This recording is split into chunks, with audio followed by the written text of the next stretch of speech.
Hi everyone, it's me again, Ivana Mila Lizondo. I hope everyone is doing well this Sunday morning, mid-morning, at least in my time. Anyhow, I'm going to share with you a little bit of information about the super flower blood full moon that occurs on May 26th of 2021 in a few days. And it occurs at about 6:42 a.m. in Central Standard Time. So you'll have to adjust your time for that particular eclipse. But I want to spend some time really talking a little bit about what the full moon is and talking a little bit about what the eclipse means and giving you some ideas of how maybe you can incorporate that into your personal experience, if anything. All right, so we do know that the full moon, right, and this one is the super full moon, which means that it's about 14% closer, or it is 14% closer, so it's going to be appearing about 14% larger in the sky. And during full moons, we have that essence of the sun shining upon its light upon the full moon, and the full moon is reflecting, the beauty of the sun, and so it appears amazingly bright in the sky. But not this time, because we have an eclipse happening. Okay, let me show you the chart real quick, and then we can move on and to really focusing in on what this eclipse full moon means for us all, or for you individually in your chart. All right, so the full moon occurs in Sagittarius. Okay, so here's Sagittarius. So we know that this moon is in this fiery, knowledge-seeking, philosophy, belief, spiritual, religious, knowledge-seeking sign. Okay, and the sun is in Gemini at the time.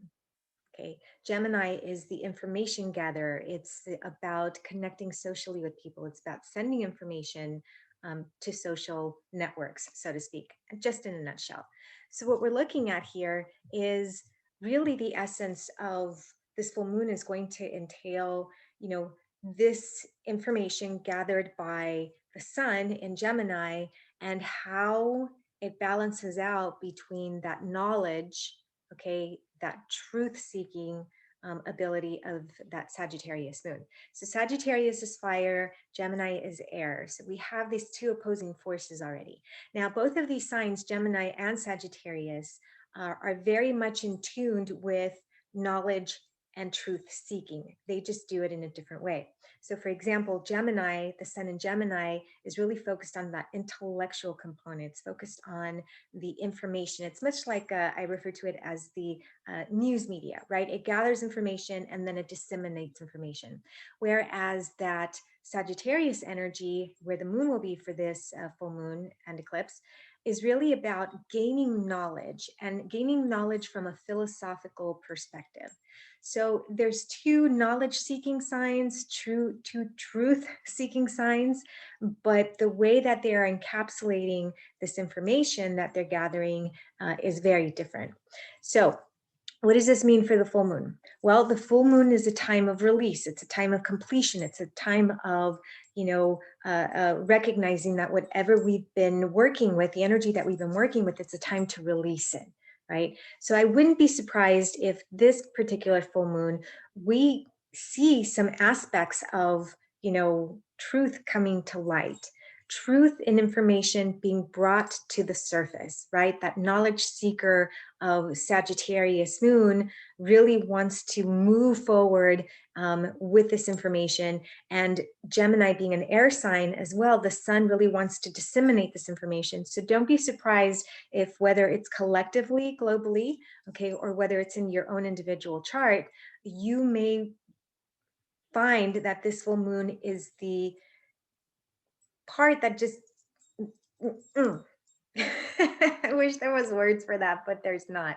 That release of energy that opens up. It's kind of like a floodgate. Let's put it that way. It's kind of like a floodgate where the essence of this energy is released, and you may start to recognize that these truths in your life, whether they be spiritual beliefs, political beliefs, religious beliefs, just philosophical, perspectives, anything of that nature, all of a sudden you may find that you have either been misinformed, or you may find that new relevant information comes into light, which helps you, digest or identify or shift those perspectives from Sagittarius. All right, so what does the eclipse have to do with this? So I'm going to go ahead and bring the chart back up real quick. Share my chart. And I always like for y'all to have a visual. I know that astrology can be a little challenging because it's a different language, but I always like to use visuals. And so here's where the eclipse happens. These 2 points right here are what we refer to as the north right here and the south nodes of the moon. I'm not going to go into a technical aspect of it, but basically when these 2 points come in close contact with the moon, just that it is here, it is pretty much telling us that we're going to have an eclipse. Okay, now the sad part of it for us over here, at least in the States, is that we will not get to see the beautiful red flower blood full moon, because it's not going to occur when we are facing the moon necessarily. The moon will be in its early morning stages here in central time zone, about 8 or 9 o'clock in the Pacific. So we're not really going to be able to see the gloriousness of this full moon, but I do want to tap into some other aspects about this particular eclipse, okay, because this is also important. So wherever the eclipse is, right, the eclipse is in Sagittarius. Well, the moon is in Sagittarius. So basically what happens is that the earth is like in between, right? Okay, so if the moon is in Sagittarius, we want to venture to Jupiter, because Jupiter is the owner of Sagittarius, and we want to see where Jupiter is and how Jupiter's doing. So Jupiter is in Pisces along with Neptune. All right, this energy right here is very much about seeking the truth as well, more from a humanitarian perspective, a more spiritual perspective, a more highly, I would say, psychic perspective. And again, psychic doesn't mean witchy woo stuff necessarily. It means your ability to connect to your own knowingness is basically what psychic means. Okay. So this full moon is not only about seeking the truth and information, but it's about seeking that spiritual knowledge and seeking that spiritual insight. So when you put these two together, the eclipse is really indicative of a new phase, right? So we're entering into this Gemini eclipse season, and 2 weeks we'll have a sun eclipse in Gemini, right? But for now we're dealing with the moon in Sagittarius, but it's still connecting to Gemini. So because they're on opposite ends, if you notice the chart. Anyhow, this particular eclipse is about, hey, new beginnings, right? So it's going to be about really taking a look at your life. And if you know your natal chart, it's about looking at, that Gemini part of your chart and that Sagittarius part of your chart, and seeing how they are incorporated into your particular life. So for example, my Gemini is in the 2nd house of finances, resources, business. Okay, and Sagittarius falls into that 8th house of other people's money, fears, potentially high level subconscious stuff, endings. And so I'm a little concerned. Okay, not gonna lie. Anytime anything touches my 2nd house of finances and my 8th house of fears, it activates that polarity. And what I need to do is sit with my fear and recognize that, hey, you know what, essentially whatever happens to my finances, I'm going to be fine, right? If they improve, great. If they don't, oh, well, I'll have to deal with it. But in your chart, it may manifest a little differently. Okay. That's why it's always good to get a natal chart reading from me, if you feel like I'm the one to go to. But if not, I would really encourage you to get a natal chart reading, because this will give you more information about your own personal experiences with these cosmic events, right? And this is a cosmic event. Anyhow, collectively, what this means is that we may start to see, in the media or out globally, or within our own community, that there is, some information that's being sent forward that may make us feel like we need to tap into that spiritual or that psychic, that self-knowing part of us to make really good sound decisions about the information that we are receiving. It may also be a time where you feel impulsively wanting to connect socially with other people. Okay, Sagittarius impulse and that Gemini sociability, maybe wanting to connect that way. Or you may find yourself, suddenly being placed or putting yourself in a place of like, I know the way and you must follow me. And then your people are going to be like, yeah, I don't think so, dude, because these are two opposing energies right now. So be cautious of that as well.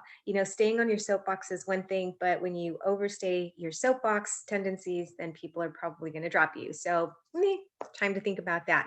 Anyhow, this eclipse is really a way to incorporate a new beginning into your life. Some people view eclipses as omens, right? Because the blood turns red, especially in ancient times, the blood turns red. And so the blood turns red. That made no sense. The moon turns red. Okay. And so sometimes that was seen as an omen. Some people feel that practicing during eclipse, you want to stay away from that. So a lot of practitioners don't use a lot of magic.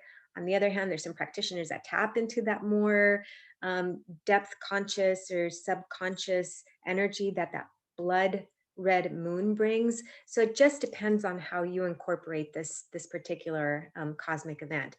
For me, it is really a time of looking at my fears, because it falls in the eighth house, right? And how it affects my ability to consider my resources, which include finances as well. But how can you move through this particular energy? Well, that Sagittarius moon is sometimes impulsive, and again, feels like it wants to be ahead of the game. It's the achiever, it's the accomplisher. It's really always wanting to seek goals and experiences and moving forward. And so sometimes in that impulsivity that Sagittarius has, even though they're amazing enthusiasts and they're probably one of those more lively people that we want to hang around with if they're not on their soapbox, we may inadvertently emotionally feel like we have to take action, and we may take action impulsively without getting all of that information that Gemini sun is trying to point our way. So we may want to slow down and really consider any information that you've been given, any insight, any self-awareness, any spiritualness. And that involves maybe meditating, taking a few deep breaths, getting into yourself instead of being out externally into the world, which is where Gemini likes to be, which is where Sag likes to be. We want to bring ourselves in, right? That eclipse is about, hey, what's in here? What's hidden? What is not shining? So maybe take some time to consider that. And yeah, that's pretty much it. Eclipses are amazing cosmic events, right? Just the way that you incorporate them into your own experience will determine whether you see them as an omen, positive omen, or as a more detrimental omen. And I prefer to stay a balanced approach, and taking a look at my natal chart is what helps me do that. So again, if you want to learn more about your astrology, please reach out to me. You can find me at spiritualessence.com. That's Spiritual Essence Transpersonal Counseling, and it's spiritual-essence.com, or at Witchy Gypsies, where again, we love to make fun of just witchy stuff. All right, everyone, I hope this has been helpful. Please, please, please be kind to each other, be nice to each other. And if you can't, then just don't do anything harmful. All right, everyone, blessed be.